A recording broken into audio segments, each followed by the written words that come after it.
ಭಾರತದಲ್ಲಿ ಎಲ್ಲ ಇನ್ಶೂರೆನ್ಸ್ ಕಂಪನಿಗಳು IRDA insurance regulatory development authority ಅದರ ಅಂಡರ್ಲಿ ಬರುತ್ತೆ. ಎಲ್ಲ ರೂಲ್ಸ್ ಆ್ಯಂಡ್ ಗೈಡ್ಲೈನ್ಸ್ಗಳು ಅದು ಸೆಟ್ ಮಾಡುತ್ತೆ.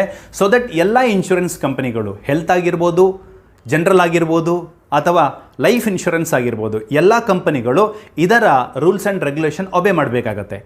ಅದಕ್ಕೊಂದು ಸಿಸ್ಟಮ್ ಅಂತ ಇದೆ ಸ್ನೇಹಿತರೆ. ಅದೇ ರೀತಿ ಭಾರತದಲ್ಲಿ ಯಾವುದೇ ಬ್ಯಾಂಕ್ ಆಗಿರ್ಬೋದು, NBFCಗಳಾಗಿರ್ಬೋದು, ಬ್ಯಾಂಕ್ ಆಗಿರ್ಬೋದು, ಫಿನ್ಟೆಕ್ ಆ್ಯಪ್ಗಳಾಗಿರ್ಬೋದು, ಎಲ್ಲ ಬ್ಯಾಂಕ್ಗಳು ಯಾವುದೆಲ್ಲ ಹಣದ ಜೊತೆಗೆ ಟ್ರಾನ್ಸಾಕ್ಷನ್ ಮಾಡ್ತಾವೋ ಅವೆಲ್ಲ ಬ್ಯಾಂಕ್ಗಳು ರಿಸರ್ವ್ ಬ್ಯಾಂಕ್ ಆಫ್ ಇಂಡಿಯಾದ ಅಂಡರ್ಲಿ ಬರುತ್ತೆ. ಎಲ್ಲ ರೂಲ್ಸ್ ಆ್ಯಂಡ್ ರೆಗ್ಯುಲೇಷನ್ ಗೈಡ್ಲೈನ್ಸ್ಗಳನ್ನು ರಿಸರ್ವ್ ಬ್ಯಾಂಕ್ ಹೇಳುತ್ತೆ. ಆ ರೀತಿ ಇವರು ಒಬೆ ಮಾಡಬೇಕಾಗತ್ತೆ. ಸ್ನೇಹಿತರೆ, ಭಾರತದಲ್ಲಿ ಕೆಲವೊಂದು ಸಂಸ್ಥೆಗಳು ಅದು ಏನು ಅಂದ್ಕೊಂಡಿದ್ದಾವೋ ಗೊತ್ತಿಲ್ಲ, ನಾನು ನಡೆದದ್ದೇ ದಾರಿ, ನನ್ನನ್ನು ಯಾರೂ ಕೇಳೋರಿಲ್ಲ ಅಂತ ತಿಳ್ಕೊಂಡಿದ್ದಾರಂತ. 3-4 ಡೇಸಿಂದ ಒಂದು ನ್ಯೂಸ್ ನಾವೆಲ್ಲರೂ ಕೇಳ್ತಾ ಇದ್ದೀವಿ.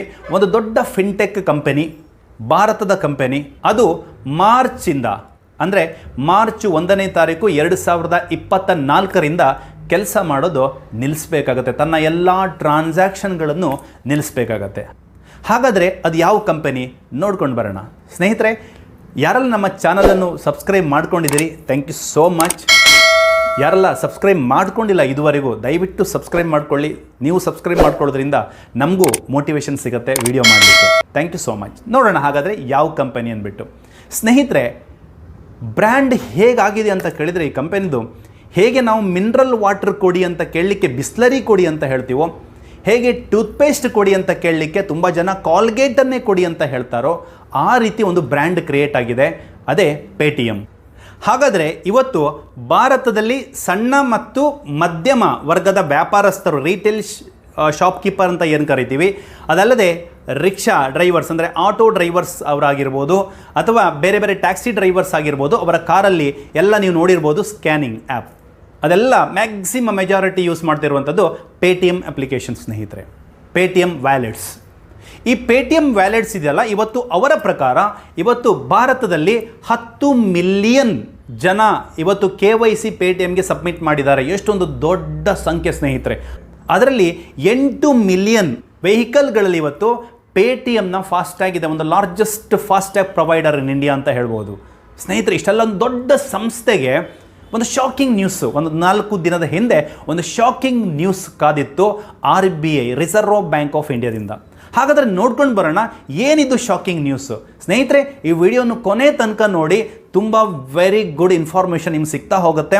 Not only about the Paytm, in future ನಿಮಗೆ ಅಥವಾ ಸ್ಟಾರ್ಟಪ್ ಮಾಡಬೇಕು ಅಂತಿದ್ದವರಿಗೆ ನಿಮ್ಗೆ ಏನು ಮಾಡಬಾರ್ದು ಅಂತ ಹೇಳಿ ಈ ಪೇಟಿಎಮ್ ಮಾಡಿರೋ ಮಿಸ್ಟೇಕ್ಸ್ನಿಂದ ಗೊತ್ತಾಗುತ್ತೆ. ಸ್ನೇಹಿತರೆ, ಯಾಕೆ reserve bank of India February 29ರ ನಂತರ 2024 ಫೆಬ್ರವರಿ 29ರ ನಂತರ ಕೆಲಸ ಮಾಡಬಾರ್ದು?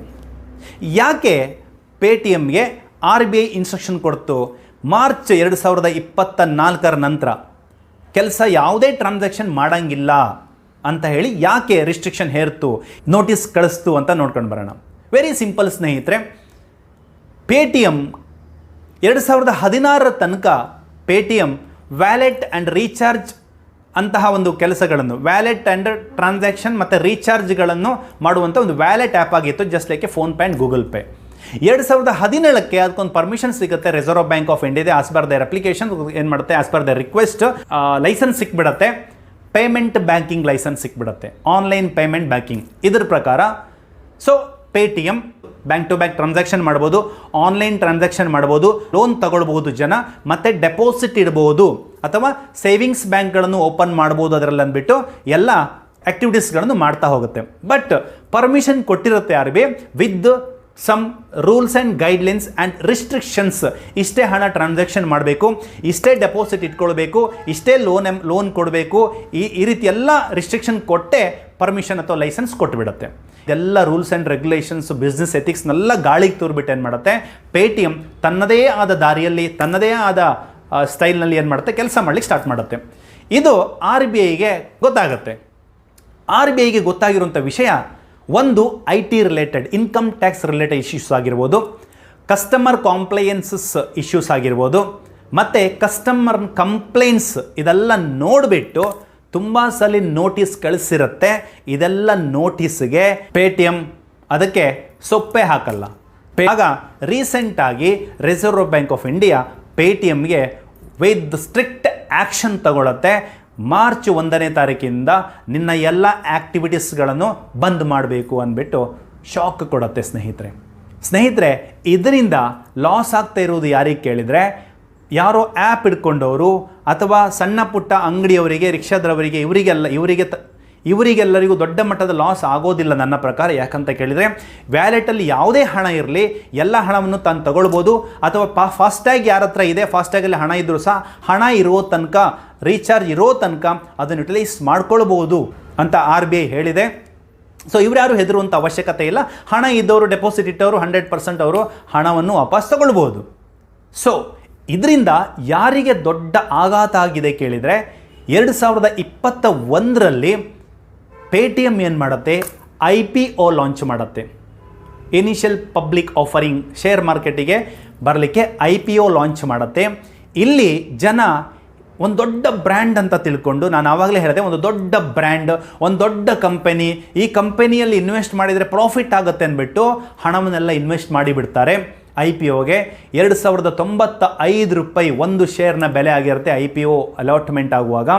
ಯಾವಾಗ ಸ್ನೇಹಿತರೆ 2021ರಲ್ಲಿ IPO NSE ಮತ್ತು BSE ಅಂದರೆ ನ್ಯಾಷನಲ್ ಸ್ಟಾಕ್ ಎಕ್ಸ್ಚೇಂಜ್ ಮತ್ತು ಬಾಂಬೆ ಸ್ಟಾಕ್ ಎಕ್ಸ್ಚೇಂಜಲ್ಲಿ ಯಾವಾಗ ಲಿಸ್ಟಿಂಗ್ ಆಯಿತು ಸ್ನೇಹಿತರೆ, ಎಲ್ಲ ಇನ್ವೆಸ್ಟರಿಗೆ ಶಾಕ್. ಏನು ಕೇಳಿದರೆ 10% ಡೌನ್ ಆಯಿತು, ಮೈನಸ್ ಆಯಿತು.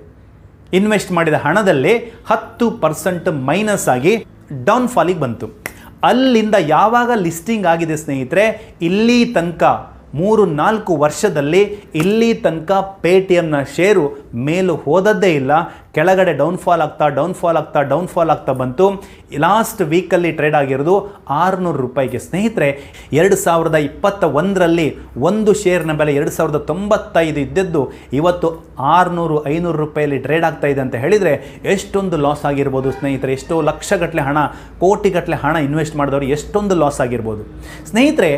RBI ಇನ್ಸ್ಟ್ರಕ್ಷನ್ ಅಥವಾ RBI ಇಷ್ಟೊಂದು ಸ್ಟ್ರಿಕ್ಟ್ ಆ್ಯಕ್ಷನ್ ತಗೊಳ್ಳಿಕ್ಕೆ not only compliances and IT related issues ಆಗಿರ್ಬೋದು, ಕಸ್ಟಮರ್ ಕಂಪ್ಲೇಂಟ್ಸ್ ಮಾತ್ರ ಅಲ್ಲ, ಅದರ ಜೊತೆಗೆ ನಮಗೆಲ್ಲರಿಗೂ ಗೊತ್ತಿರಲಿ, ಪೇಟಿಎಮ್ ಭಾರತದ್ದೇ company, Noida based company, 197 communication limited ಅದರ ಅಂಗಸಂಸ್ಥೆ ಇದೊಂದು ಪೇಟಿಎಮ್.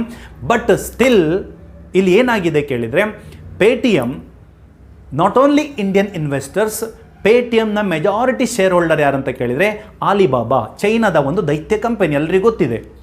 ಅದಲ್ಲದೆ ರೀಸೆಂಟಾಗಿ ಚೈನಾದ ಇನ್ವೆಸ್ಟರ್ಸ್ ಪೇಟಿಎಮ್ ಮೇಲೆ ಇನ್ವೆಸ್ಟ್ ಮಾಡಿದ್ದಾರೆ ಅಂದ್ಬಿಟ್ಟು RBIಗೆ ಗೊತ್ತಾಯಿತು. ಸೊ ಚೈನಾ ಮತ್ತು ಇಂಡಿಯಾದಲ್ಲಿ ಇಶ್ಯೂಸ್ ನಡೀತಾ ಇರೋದ್ರಿಂದ ಸೊ ಯಾವುದೇ ಚೈನಾದ ಇನ್ವೆಸ್ಟರ್ಸ್ ಇಂಡಿಯಾದ ಕಂಪನಿ ಮೇಲೆ ಇನ್ವೆಸ್ಟ್ ಮಾಡೋಂಗಿಲ್ಲ ಅಂತಲೂ ರೂಲ್ಸ್ ಇದೆ. ಬಟ್ ಸ್ಟಿಲ್ ಇದೆಲ್ಲ ಗಾಳಿಗೆ ತೋರ್ಬಿಟ್ಟು ಸೊ ಈ ಸಂಸ್ಥೆ ಏನು ಮಾಡ್ತಾ ಇದೆ, ಒಳಗಿಂದೊಳಗೆ ಇನ್ವೆಸ್ಟ್ ಮಾಡಿಸ್ಕೊಳ್ತಾ ಇದೆ. ಇದು ಗೊತ್ತಾಗ್ಬಿಟ್ಟು ಇದೆಲ್ಲ ಇಶ್ಯೂಸ್ಗಳನ್ನು ಗ್ಯಾದರ್ ಮಾಡಿ ಸೀರಿಯಸ್ ಆದ ಸ್ಟ್ರಿಕ್ಟ್ ಆ್ಯಕ್ಷನ್ ತಗೊಂಡಿರೋದು ಬಿಟ್ಟರೆ ಸುಮ್ಮನೆ ರಿಸರ್ವ್ ಬ್ಯಾಂಕ್ ಆಫ್ ಇಂಡಿಯಾ ಈ ರೀತಿ ಆ್ಯಕ್ಷನ್ ತಗೊಳ್ಳೋದೇ ಇಲ್ಲ, ತುಂಬ ರೇರ್ ಸ್ನೇಹಿತರೆ. ಯಾವಾಗ ಕಂಪನೀಸ್ಗಳು ತಾನು ಮಾಡಿದ್ದೇ ಆಟ, ಗೌರ್ಮೆಂಟಿನ ಯಾವುದೇ ರೂಲ್ಸ್ ಆ್ಯಂಡ್ ರೆಗ್ಯುಲೇಷನನ್ನು ಗಾಳಿಗೆ ತೂರ್ತಾವೋ, ಒಬೇ ಮಾಡಲ್ವೋ, ಅವರಿಗೆ ಇಂಥದ್ದೆಲ್ಲ ಆಗುತ್ತೆ ಸ್ನೇಹಿತರೆ. ಹಾಗಾದರೆ ಇದರಿಂದ ನಾವೇನು ಪಾಠ ಕಲಿಬೋದು? ಫಸ್ಟ್ ಆಫ್ ಆಲ್ ನಾವೇನು ಪಾಠ ಕಲಿಬೇಕು ಕೇಳಿದರೆ, ನಾವು ಎಷ್ಟೇ ದೊಡ್ಡವರಾದರೂ ರೂಲ್ಸ್ ಆ್ಯಂಡ್ ರೆಗ್ಯುಲೇಷನ್ ಮತ್ತು ಬಿಸ್ನೆಸ್ ಎಥಿಕ್ಸ್ನ ಮುಂದೆ ನಾವೇನೂ ಅಲ್ಲ. ಜನಗಳ ದುಡ್ಡಲ್ಲಿ ಆಟ ಆಡಬಾರ್ದು, ಜನಗಳಿಗೆ ಮೋಸ ಮಾಡಬಾರ್ದು. ಇದರಿಂದ ತಿಳ್ಕೊಳ್ಳುವಂಥ ತುಂಬ ಸಂಗತಿಗಳಿದೆ ಸ್ನೇಹಿತರೆ. ನಾವೇನೇ ಮಾಡೋದಿದ್ರೂ ಅದು ಫಾರ್ ಆಗಿರಬೇಕು, ಒಳ್ಳೆಯ ದಾರಿಯಲ್ಲೇ ಮಾಡಬೇಕು ಅನ್ನುವಂಥದ್ದು ಇದರಿಂದ ತಿಳ್ಕೊಳ್ಬೋದು ಸ್ನೇಹಿತರೆ. ಇಷ್ಟೇ ಅಲ್ಲ, ನಮಗೆ ಶಾಕ್ ಆಗ್ಬೋದು, ನಾಟ್ ಓನ್ಲಿ ಪೇಟಿಎಮ್ನ ಹಾಗೆ ಯುನಿಕಾರ್ನ್ ಕಂಪನಿ ಅಂತ ಕರಿತೀವಿ, ಅಂದರೆ 1 ಬಿಲಿಯನ್ ಪ್ಲಸ್ ಟರ್ನ್ ಓವರ್ ಇರುವಂತಹ ವ್ಯಾಲ್ಯೂಯೇಷನ್ ಇರುವಂಥ ಕಂಪನೀಸ್ಗಳಿಗೆ ನಾವು ಯುನಿಕಾರ್ನ್ ಕಂಪನೀಸ್ಗಳಂತ ಏನು ಕರಿತೀವಿ. ಇವತ್ತು ಮೇಜರ್ ಆಗಿ ಪ್ರಪಂಚದಲ್ಲಿ 99% ಯುನಿಕಾರ್ನ್ ಕಂಪನಿಗಳು ಲಾಸ್ ಮೇಕಿಂಗ್ ಕಂಪನಿಗಳೇ ಆಗಿದೆ ಸ್ನೇಹಿತರೆ. ಯಾವುದು ಹಾಗಾದರೆ ಯುನಿಕಾರ್ನ್ ಕಂಪನಿಗಳು ಅಂತ ನೆಕ್ಸ್ಟ್ ವಿಡಿಯೋದಲ್ಲಿ ನಾನು ಹೇಳ್ತೀನಿ. ಅಲ್ಲಿ ತನಕ ಸ್ಟೇ ಟ್ಯೂನ್. ಆ್ಯಂಡ್ ಯಾರೆಲ್ಲ ನಮ್ಮ ಚಾನಲನ್ನು ಇದುವರೆಗೆ ಸಬ್ಸ್ಕ್ರೈಬ್ ಮಾಡ್ಕೊಂಡಿಲ್ಲ, ದಯವಿಟ್ಟು ಸಬ್ಸ್ಕ್ರೈಬ್ ಮಾಡ್ಕೊಳ್ಳಿ. ನಿಮ್ಮ ಒಂದು ಸಬ್ಸ್ಕ್ರಿಪ್ಷನ್ ನನಗೆ ಮೋಟಿವೇಶನ್ ಕೊಡ್ತಾ ಹೋಗುತ್ತೆ ಸ್ನೇಹಿತರೆ. ಇನ್ನೂ ಅತಿ ಹೆಚ್ಚಿನ ಬೆಸ್ಟ್ ಕಂಟೆಂಟ್ ಇರುವಂತಹ ವೀಡಿಯೋಸ್ಗಳನ್ನು ನಾನು ಮಾಡ್ತಾ ಹೋಗ್ತೀನಿ, ಕನ್ನಡದಲ್ಲೇ ಮಾಡ್ತೀನಿ. ಸೊ ಸ್ನೇಹಿತರೆ, thank you so much for your support. Thank you, ಧನ್ಯವಾದಗಳು.